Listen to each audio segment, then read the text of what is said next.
So, Osmometer Part 2 calibration. yeah, so this will be the adjustment procedure. Adjustment.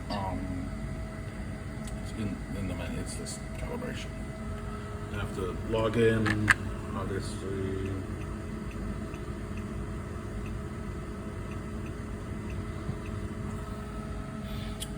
This one's only set up to do the adjustment at 5850 and 2000. Those settings can be configured under the restrictions section of the menu, but this must be some kind of older firmware or something, because it doesn't have the option to include 0 as a test point, just an option to include 2000. So we'll work with what we've got and just adjust it at 50, 850, and 2000. So the process is literally the exact same as this is the sample testing process the end users use. So we do the same thing to adjust as we did to calibrate and take the samples.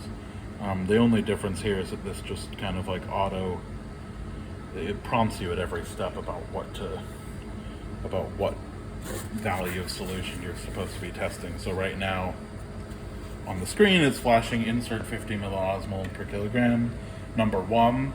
So the adjustment procedure requires you to take 5 samples at each point that you're testing. So in this case, 5 at 50, 5 at 850, 5 at 2000. So just remove this, insert the first one, slide it in like normal.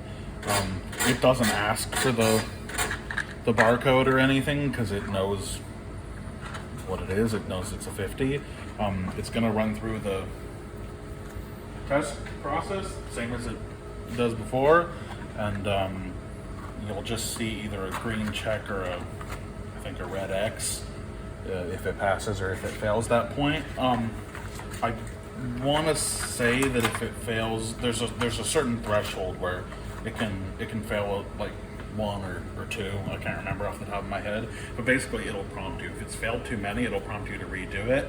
And if it doesn't work, I think basically at that point they tell you reach out to Advanced Instruments Gotcha. and have them figure it out. Like if it fails more than, if it doesn't pass on the retest, then it's just a no. It's a Gotcha. no-go. Okay. Probably says it in the manual somewhere.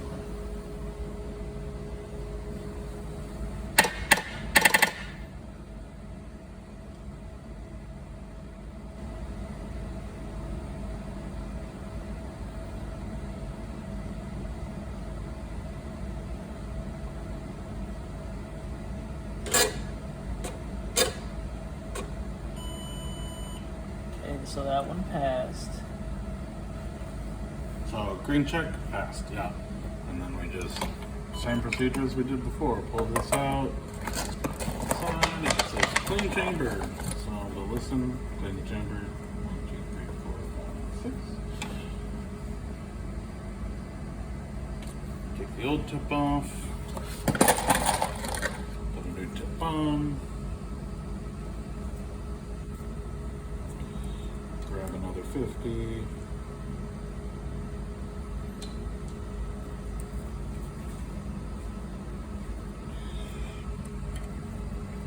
Out, put this in, boom, there we go.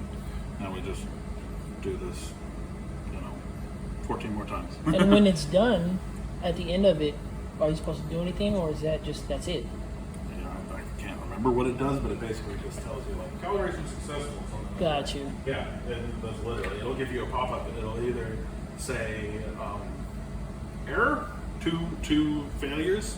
So if it has two failures in one thing, then it doesn't work. You'll have to run through the process again, or it'll just say, successful, and then you just return to the screen and take then your ass left. Oh, got you. Okay. It's Yeah. Yeah, so okay, it says here in the manual, if a single calibration test fails or is canceled, the system prompts for a retest using a new sample. If 2 failures occur within the same standard group, that calibration fails and the screen displays the message 2 replicate failures.